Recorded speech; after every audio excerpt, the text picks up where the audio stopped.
¿Qué tal? ¿Cómo están? Muy buenas noches. Un placer saludarles. Soy Fernando del Rincón. Bienvenido a Conclusiones. Mi casa es su casa.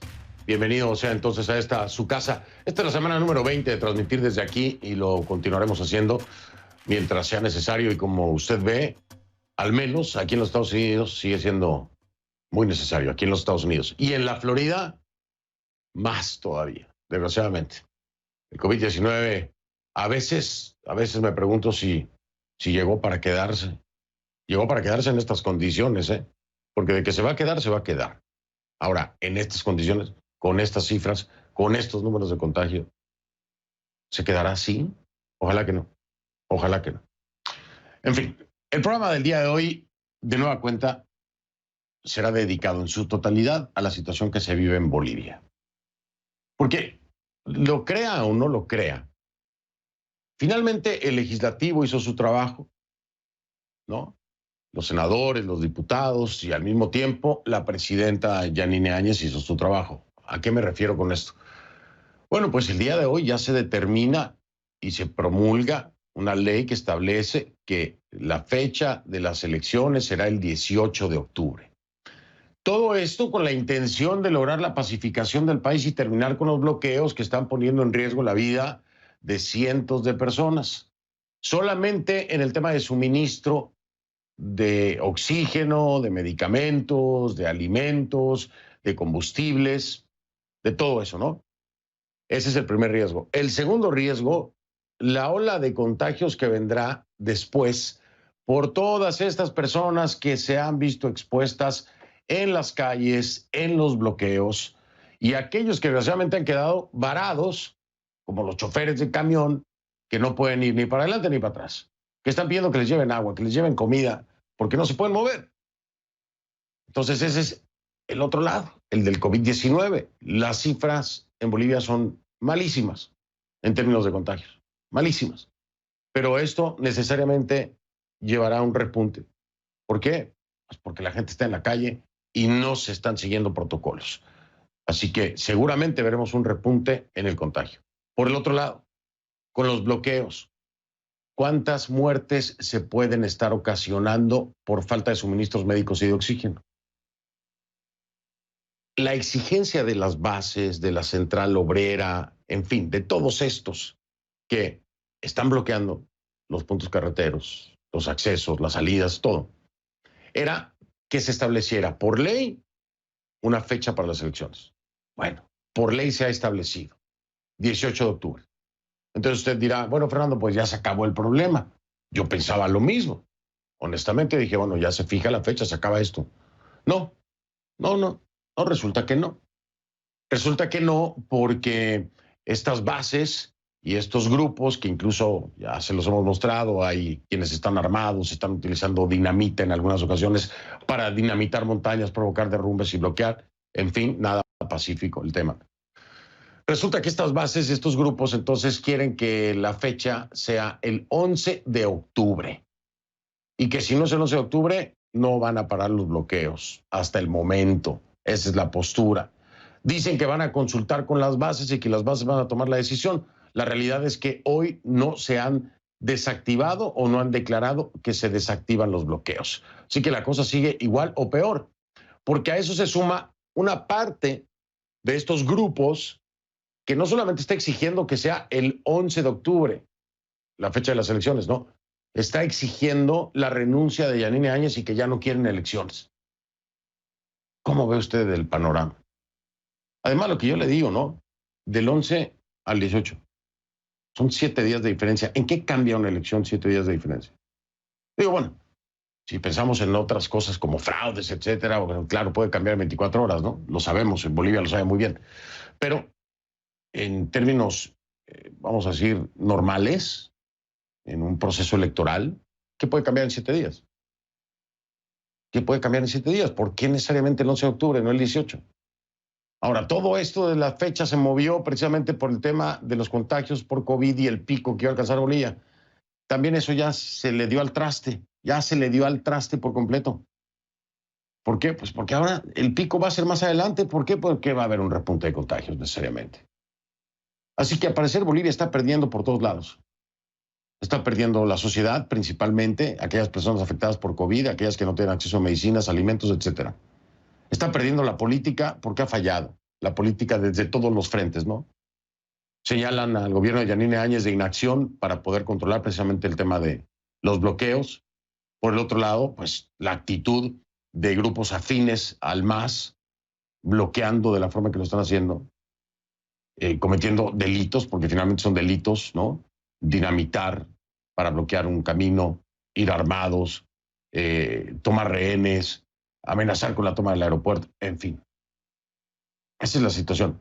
Así que aunque ya hay una fecha, aunque ya lo hizo el legislativo, diputados, senadores y el ejecutivo también, la cosa sigue igual en términos de bloqueos hasta esta noche, hasta este momento. ¿Cómo solucionar esto? ¿Cómo salvar la vida de aquellos bolivianos que necesitan no solamente el oxígeno, no solamente los medicamentos, el alimento? Hay lugares donde no está llegando el alimento, les quedan días de alimentos. Usted sabe que eso puede provocar también la muerte de muchas personas. Así que la cosa es grave, grave y difícil de entender. Desde mi perspectiva, absurda, completamente irracional. 7 días de diferencia, 7 días de diferencia pueden cobrar muchas vidas. Ya se hizo una fecha. Por la ley. ¿Por qué no tomarla? En fin. Vamos a iniciar con este especial entonces. Y le pido que a partir de este momento me acompañe utilizando la etiqueta numeral Conclucrisis Bolivia 4. Conclucrisis Bolivia 4, esa es la etiqueta, es el hashtag Conclucrisis Bolivia 4. A mi cuenta en Twitter, @soyfdelrincón, @soyfdelrincón, esa es la cuenta en Twitter, @soyfdelrincón. Conclucrisis Bolivia 4 es la etiqueta. Igual en Instagram me encuentran como F del Rincón, porque le repito, recibo muchísimos mensajes en Instagram de Bolivia, no sé, lo usan mucho más que en Twitter, creo yo. F del Rincón en Instagram. En fin, y también información, gracias por la información que mandan. Llegó este día clave, pensábamos que yo pensaba que le iba a poder decir, oiga, ya, se acabaron los bloqueos, el país no está bien, pero ya se acabaron los bloqueos y viene ya la fecha, ¿no? Se promulga la ley que fija las elecciones para el 18 de octubre, fecha máxima, que esto es importante, ¿eh? No dice que es el 18 de octubre, es la fecha máxima, es el 18 de octubre. Así es como la ley, como queda sentado en la ley, como fecha máxima, 18 de octubre. Esto debería ser el inicio, en el razonamiento de muchos, de un proceso de pacificación, de recuperación. Pero bueno, parece que no es así. Escuche usted lo que dijo la presidenta interina Yanine Áñez en el acto de hoy. Estamos trabajando por la pacificación. Estamos construyendo la segunda pacificación.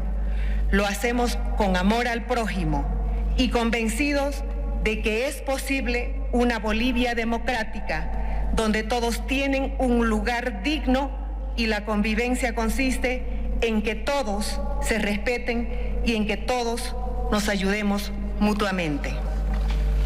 Por todo ello, promulgo esta ley que confirme el 18 de octubre del 2020 como la fecha de las elecciones generales. Bueno, esto acaba de suceder. El Tribunal Supremo Electoral de Bolivia confirmó definitivamente entonces que las elecciones generales se realizarán el mismo 18 de octubre de este año, 2020. La noticia llega después de que Yanine Áñez promulgara la ley que fijaba esa fecha. Ahora, la iniciativa de esta ley, consensuada por las 3 fuerzas políticas del legislativo, las 3 fuerzas políticas, no busca solo que se pacifique el país, no es lo único que busca, sino que determina sanciones penales contra quienes intenten postergar nuevamente las elecciones. Esto es importante, es una garantía de que no se va a volver a cambiar la fecha. Luego de aprobada la iniciativa, el presidente de la Cámara de Senadores, el masista Milton Barón, dijo que su partido espera que el país se pacifique, porque a través de esta ley se está garantizando la recuperación de la democracia. Entonces, todos diríamos, es un día de esperanza en Bolivia. Para mí es un día de decepción en Bolivia, porque no se tuvo el efecto que se buscaba contra estos grupos que tienen al país de cabeza. Todos quieren la paz, todos la buscan, todo el mundo aplaude porque se ha hecho esta ley, pero la realidad en el terreno es que no se han levantado los bloqueos. De hecho, la Conferencia Episcopal Boliviana, la Unión Europea y las Naciones Unidas celebraron la aprobación de esta ley. Bueno, está bien que la celebren, pero no se les olvide que no ha cambiado la situación, a la comunidad internacional y a la Conferencia Episcopal y a todo el mundo, a estas tres instituciones, que bueno, fueron observadores en los intentos de diálogo fallidos entre el gobierno y los manifestantes. Emitieron un comunicado en el que dicen que están dadas las condiciones para que todos los sectores retomen el camino de la convivencia pacífica, respetuosa y sobre todo exenta de violencia. La campanita del error, ¿no? No, parece que no están dadas las condiciones, señores. Se lo digo. Tristemente, Naciones Unidas no están dadas las condiciones, no, al menos a esta hora, no. Ojalá esto cambie para mañana, pero no todos están de acuerdo. Líderes de la Central Obrera Boliviana, del Pacto de Unidad, se mostraron, dicen, indignados. Anote esto, Naciones Unidas. Esto es lo que dicen, ¿no? Los líderes de la Central Obrera Boliviana y del Pacto de Unidad. Indignados por la promulgación de la ley. Hablaron incluso de traición. Escúchenlos. No vamos a aceptar. Aquí la COP y el Pacto de Unidad estamos firmes, bien unidos. Pero ahora hay que identificar a los verdaderos traidores, quienes nos han traicionado. ¿Qué le parece esto? Otra vez Guarachi, ¿no? Guarachi, que yo le decía, que ha hecho estas declaraciones un poco, bueno, no un poco, mucho sin sentido.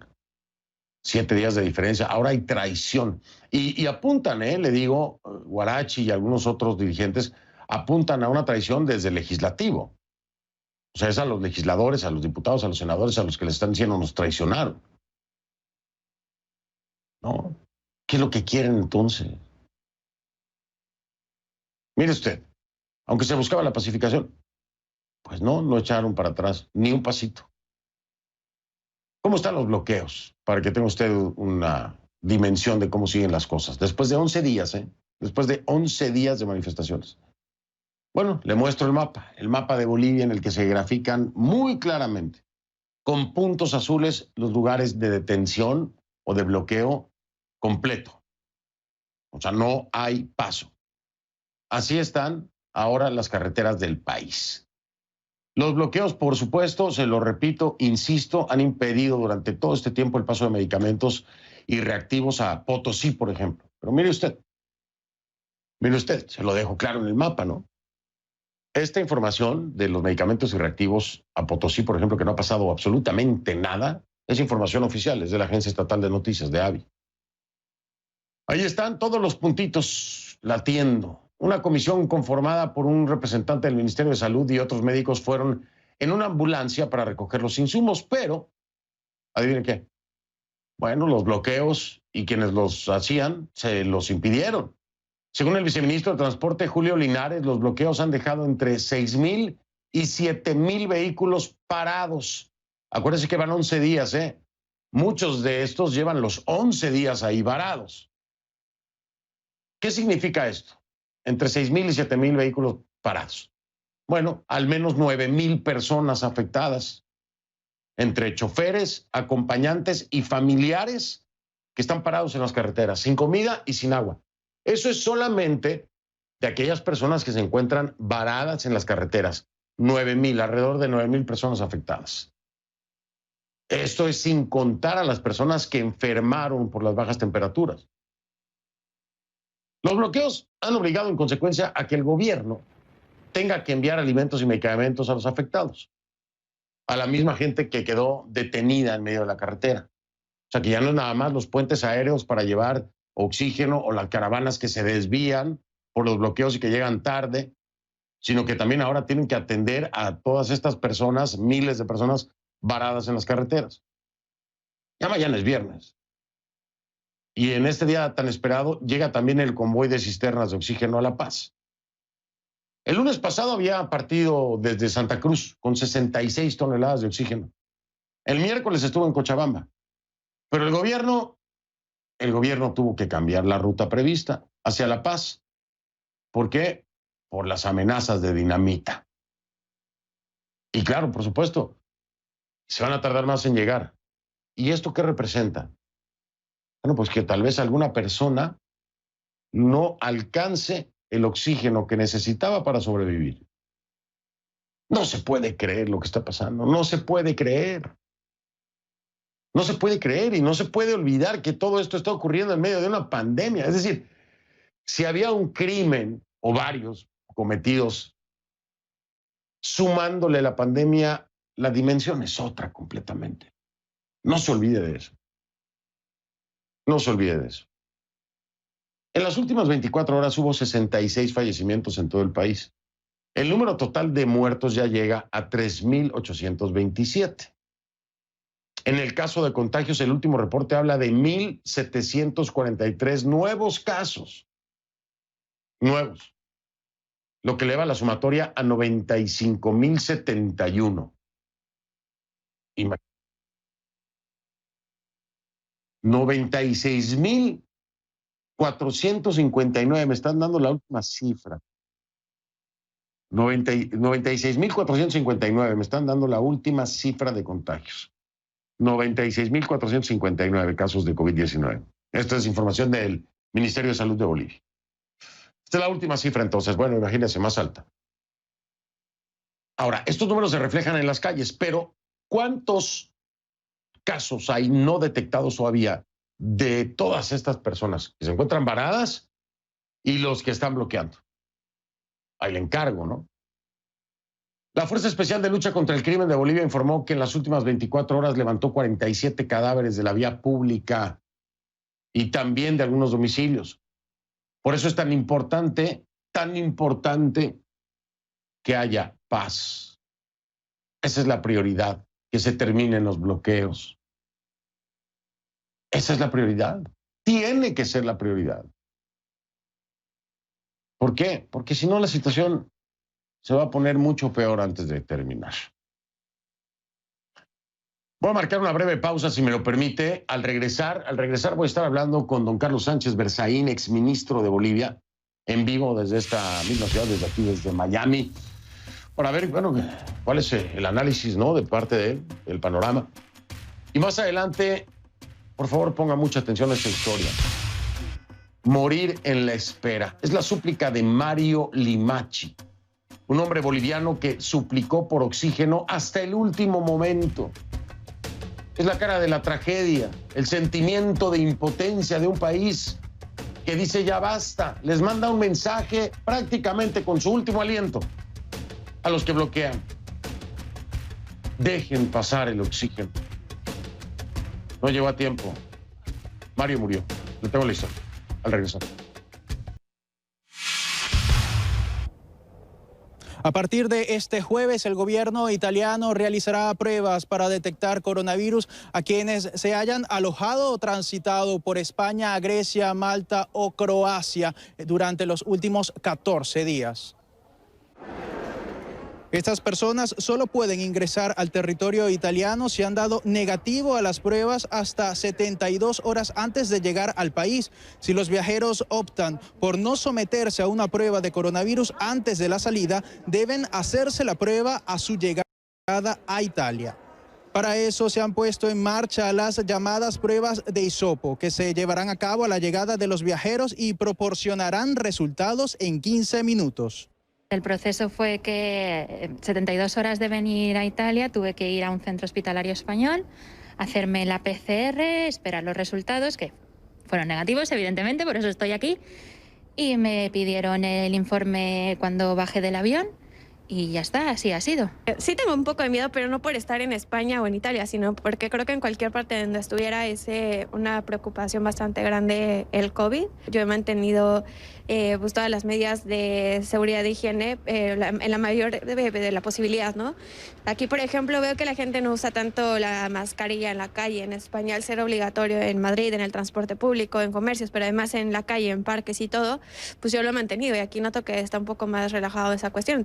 Además, Colombia se ha sumado a la lista de países para los que está prohibido el ingreso y el tránsito. El ministro de Salud italiano, Roberto Speranza, anunció que debemos seguir en la línea de la prudencia para defender los resultados alcanzados en los últimos meses con el sacrificio de todos.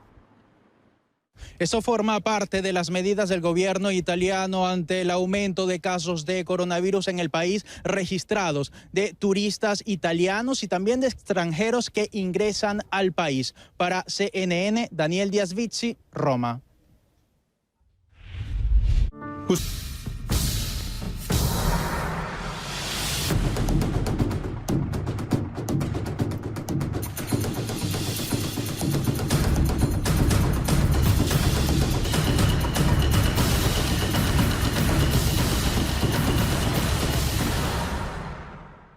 Varios deportes y ligas deportivas alrededor del mundo han vuelto a la actividad tras ser suspendidos por la pandemia del coronavirus.